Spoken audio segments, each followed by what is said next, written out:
Well, there it is. E Plus versus S2 box. Looking good. A lot smaller. Let's open it up and see what it's like. Right, let's open it up. I'm not even sure how to open this box. Something pretty special like that. There we go. Oh, different style box completely.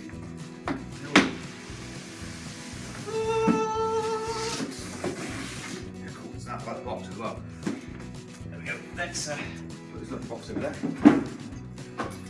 So,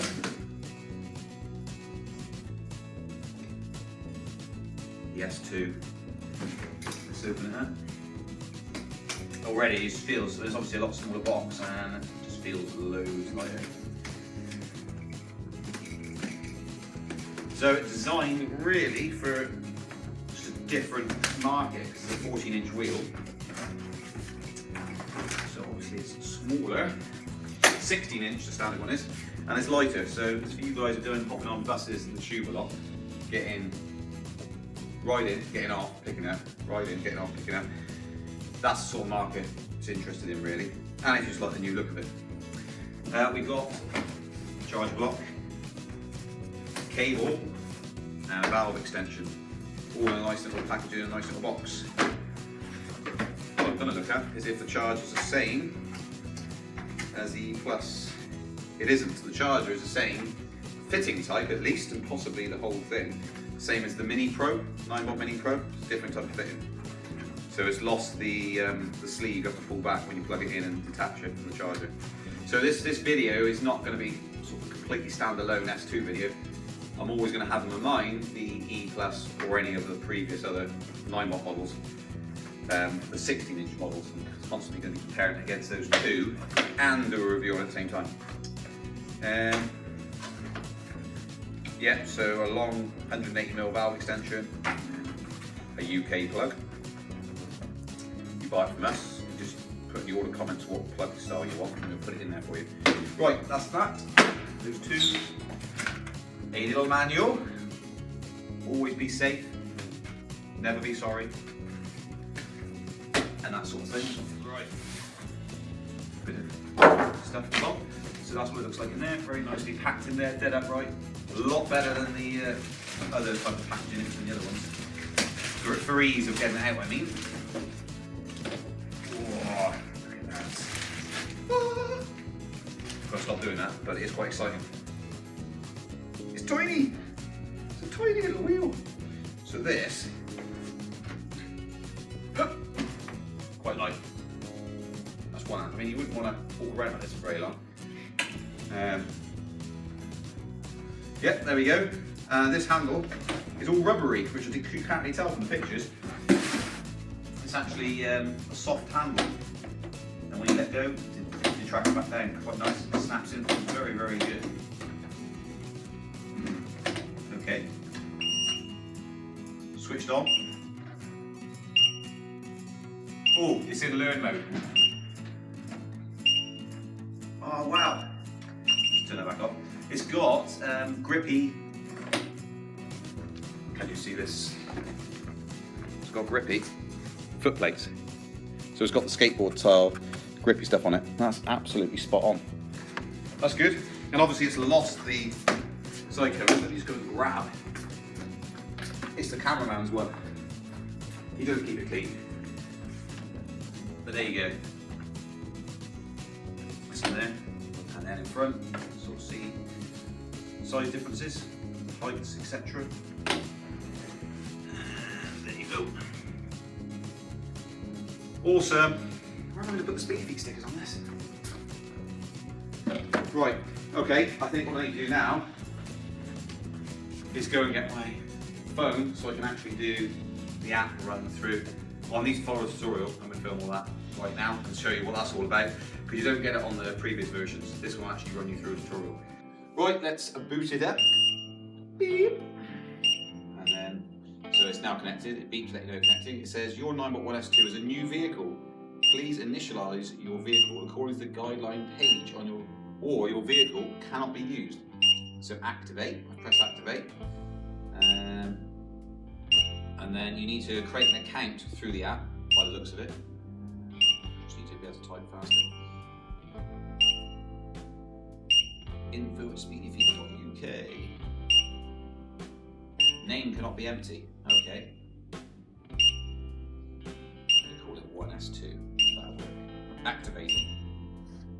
So now, if you come close, can you see it's activating as I run through this app? It says it should be activating. Is it focusing on it? Yeah, more or less. There we go. So whether this is going to activate, I don't know. I guess we'll find out. Beeping's quite annoying now. So I hope it hurries up. Network request timeout. No! Let's try again.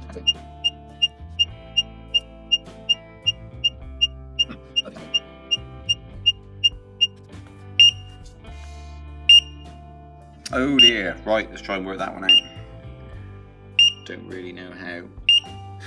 At the moment, can't activate it due to the Ninebot server being down. With these, you need to activate them. And if their server's down, you can't activate it.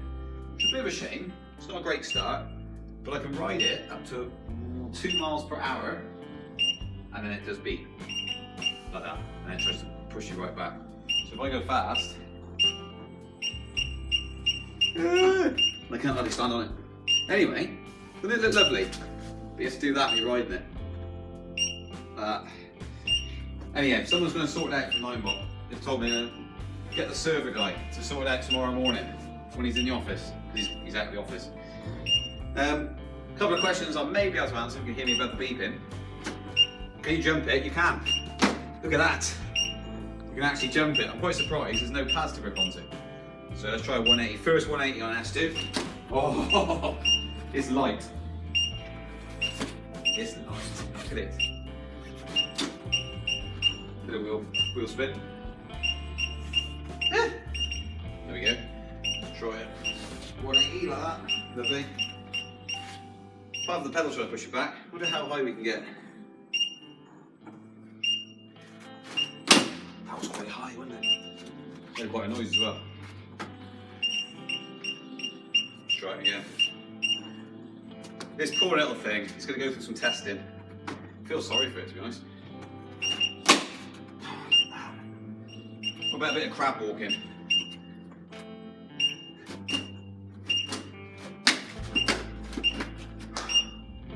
There's not as much to grip onto, but it is possible. It is possible. Just different techniques slightly. Anyway, off I go to enjoy myself. Can't stand up straight. Okay, we're going to try and connect again. I've had word that it's ready to go. So I'm just going to type in the details. So it's asking me to log in again. Uh-oh, entered my password wrong. Right, let's try logging in. We might actually be able to activate this thing. If you actually want to stop it beeping, little tip for you. Just lift the handle up slightly. Logging in. Searching for device, come up closer. There it is. Connect to that one. Device connecting. It then says I've got to activate it, which we know already. Then I go into all my details. I'm going to call it, I don't know if that's supposed to be my name or the name of the pot. info@speedyfeet.uk. So we're logging into that, activating. Here we go with it. Let's have a little look. There we go. So something happened. I'm not exactly sure what, but so it's come up with an error. So maybe I should type my own name in there, or just submit with it. Our name can't be empty. Okay. Don't know what that means. Okay, still got a problem. I've worked out to get over the speed limiter. Still can't activate it. Really keen to get this working, but still not working. Still can't activate it. Okay, here we are again. It's the following day. Boot her up. Connect fail. Let's connect to it. There we go. Okay, it says your Ninebot 1S2 is a new vehicle. Please initialize vehicle according to guideline page, or your vehicle cannot be used. So activate it. Enter a detail. Activating. Yay! Yes! We're in action. The vehicle has been initialized. Please read user manual carefully. If not, your vehicle will be limited mode of 7 kilometers an hour. And then we've got the instructions that you run through this tutorial. You go through all this tutorial, and you are done then. Once you've read it all, you have to read it all, counts you down, like so. And there you go. So the issue was server related, by the way. And go through all this. There we go. Please read the beginner's tutorial. It will guide you how to ride this vehicle and enjoy your safety rides. Okay. So we're done. Press OK. And here's the tutorial. So it gives you a video, it tells you how to do everything, which is a brilliant idea. It's a really, really good idea, this. The number of people we get emailing in, etc. We've got a brand new unit, haven't seen any of the videos or anything like that, are not sure how to ride, and this will help massively. So I'm really glad they put this into the app. So you can go through all those. Boom, we're up. Please finish the 5 minutes video about how to control the vehicle. And there you go. Cool. Right, so you run through all that. That's 5 minutes of it. So good luck with that. Okay, and we've actually got beginners learning has finished for your riding safety. Vehicle speed will be set to 12 kilometers an hour, and this limit speed will be cleared. Basically, it means after 1 kilometer. Well, there you go. Now it's worth noting, despite the weight being quite a bit lighter than, say, an E or an E+, you wouldn't want to carry it very far. I've tried carrying it, and it sort of doesn't feel the same as the Plus. Obviously, it isn't physically, but still the limitations there that you can't carry it very far. It's not like now you can suddenly pick it up and carry it around like a briefcase, you know, and you could walk for a mile with it. No, that isn't going to happen. So just my thoughts on it. The carry handle is a lot better design. It's a rubber finish as well. You can't get that from the pictures, I must admit. Real comfortable carry handle. And it's nice that you've got the shut-off feature when you pick it up from the handle.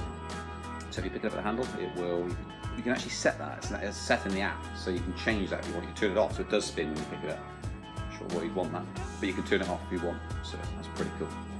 Okay, first thing to note is there is little noises that come to the motor. Can you hear that? Little noises. It's nice because when you're going along, the power button lights up. It's quite pretty. And the lights at the front, being shown at the front, is awesome. That's pretty cool. You can get that from the translucent shells, obviously, for the different style, the 16-inch wheel, the E. But not quite as much. This is quite broad. This actually comes quite far around the front. And I love the detailing. It's really nice. Really, really nice. Anyway, so let's just test the old speed. So this is in miles per hour, if you can't quite make it out. So this feels very solid. Very, very solid. But you can keep on accelerating in it. Nice loud beep. A lot louder than the other previous one. A lot louder. Spin around now. That's the end. Let's try it again. So the audio is really loud. So it's getting on for 4 times louder. So you certainly know. And you can ride that sweet spot at 14 if you wanted to break your arms when you come off.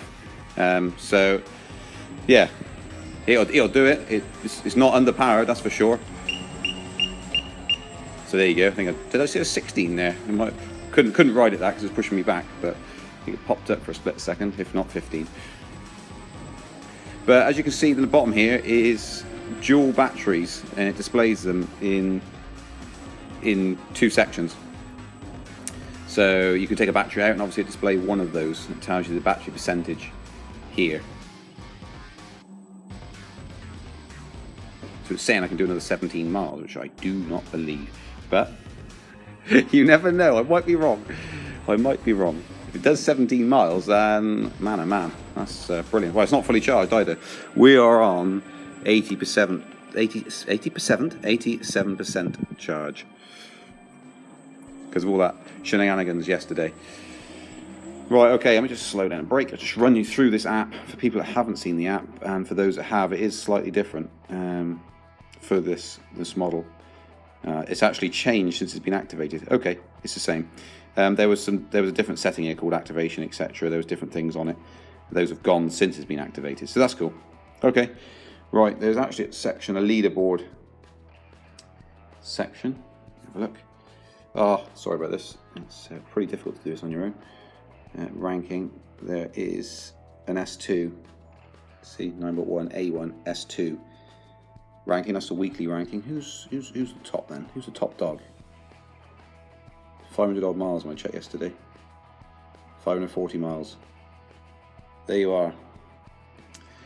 And just to confirm, the charger unit is exactly the same as the Mini Pro charger, which I thought it was.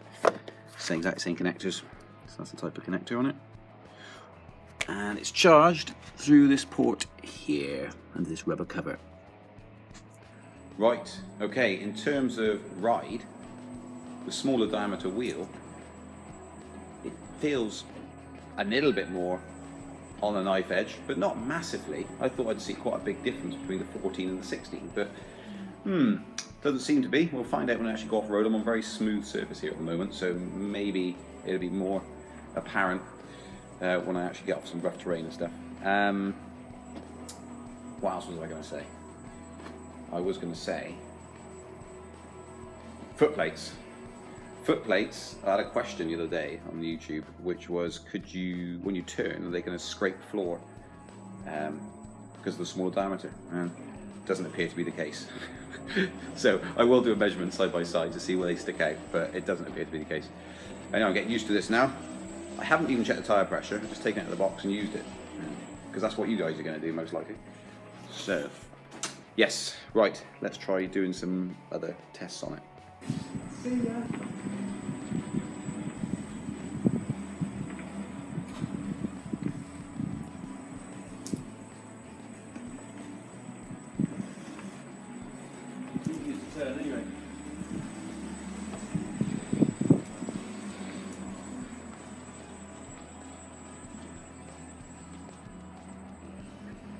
Right, this is young William, can I have a go?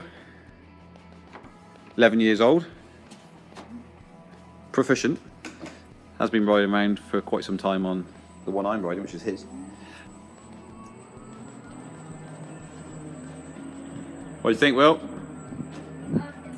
It does seem a lot lighter than that one. Is it?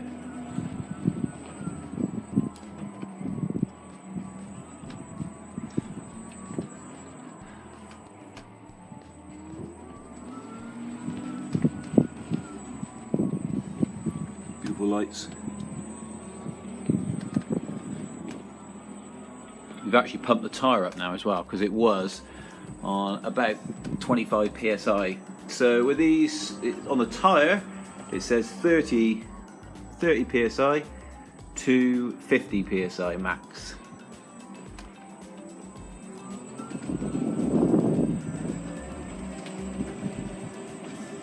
Ooh, bumpy. So I'm liking these new foot plates. Very, very, very, very grippy. Can't slide your feet around, which for long distance might be annoying, but you get used to it. You know, you want to shift your feet about to stop a cramp. But very, very nice, and it'll be really good in wet weather conditions. Much better than the old foot plates for slippage anyway. One thing, so you pull it aside, close these up. These are a bit stiffer. They're not so loose when you kick them up. You're gonna have to plonk it on its side. So if you ever rest it like that, yes, that's what you're gonna have to do. So it looks beautiful. I'm not sure how long it's gonna last being beautiful. That is one of my overriding concerns with this. It is a thing of beauty, I have to say. But I just don't know how long it's gonna look nice for. This whole area here is gonna get really warm just from your legs. And if you're wearing boots with buckles on them or anything like that, you got to consider that you're actually going to start scratching that when you're riding along, unless you ride it without touching the side at all. And what I love about the E Plus is that it's so hardy. You can drop it, and you damage the side pads, leg support covers that are on the E Plus, and you just replace them. They're cheap. Whereas this is a big disc which is ready to be trashed essentially. So that's my overriding concern, is I don't think these are going to last looking pristine as long. Oh, light's gone in. But yeah, that's something to consider. I mean, I'm used to just rocking it up and lobbing on the side like that, and it's all okay. But of course, with this, you can't. So if you turn it off, for instance, you let go of that, this, the same as the other ones, just rolls back, and then it smashes right into the bottom half of this here. So that's potentially a problem. It's actually going to damage all this here, so it duffs down. And it's a very thin plastic, that section, so that could be damaged quite easily, I would have thought. They have got accessories coming out which cover this back plate off with a rubber cover, and the same with this part here. And there's going to be a rubber accessory that slots in here as well somehow. I've seen pictures of it. But do you know what that's like to me? That's like having a lovely crafted iPhone and then sticking a stonking great cover on it, because the thing will fall apart if you drop it. So you have to sort of ruin the design. So if it was mine, which is demo and is, it's going to stay like this, and it's probably going to get trashed, and so it won't look as beautiful. That's kind of really, a lot of people are interested in this, mainly, hopefully some different opinions are formed, but because of its looks, but hopefully because of the ride quality, etc. and stuff. Now this video's been done, because it is really nice to ride. No two ways about it. It's a different thing to ride completely. It feels a lot more stable. I say we yet to push it out and about, but in here it's performing very well, so that's hard braking. It just all feels very some noise is making noise. I'm doing some hard braking now.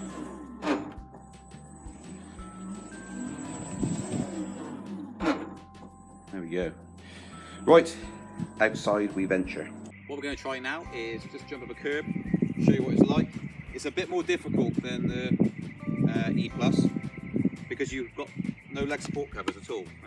There's a lot more effort to jump these things, but still possible. But it's more effort, you have to squeeze your legs in real tight, and there's no softness anymore, it's all solid. So this isn't really designed for jumping and the off-road. I mean, the issue we got with off-road is there's no leg supports against your leg. It moves, it rocks inside your leg, so when you're stood on it, you get a lot of rocking, which you might be able to see now. You get a lot of rocking back and forth like that between your legs, which you don't get when you've got leg support covers on there.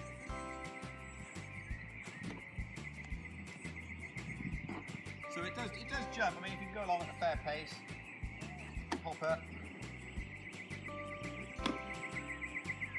You see that wobble when I came off? I came off and it wobbled. That's because there's no leg supports anymore.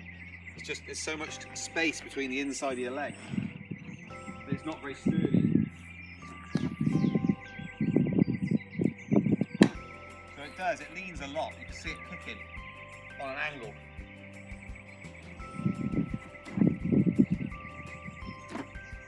But if you're not jumping up stuff and just going in dead straight lines, then it's all right.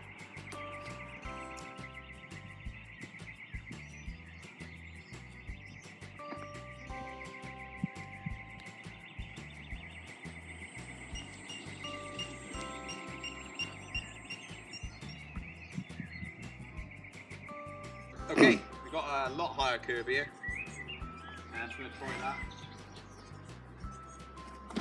It's a lot more difficult to jump up onto these curbs with this than it is the E Plus. But it's possible. It's just more difficult.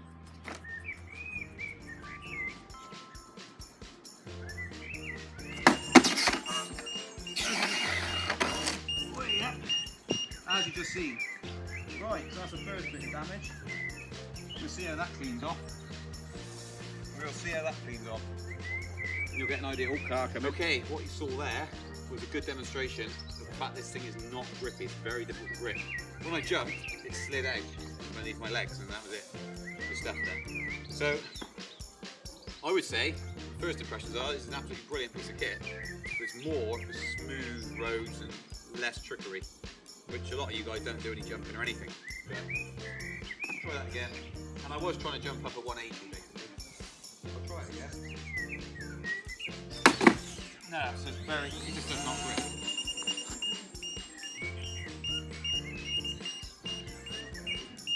Whoa.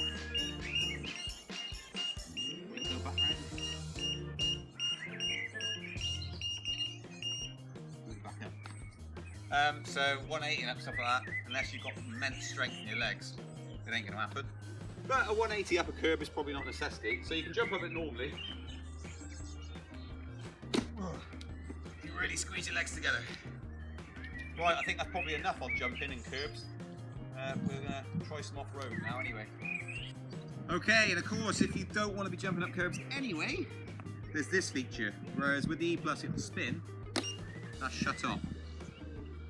Put it back down again, foot on it, back engaged again. Okay, let's try a grassy bank. Up a curb. Steep, steep bank. Whoa. Try again as well. Let's see if that was me or a machine. Could have been either. That's why we test.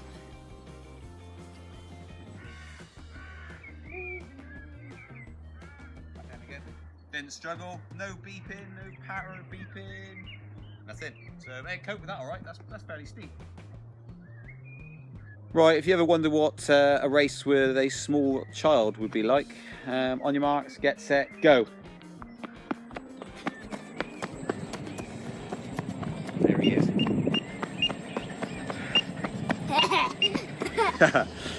Yeah, you can be a small child.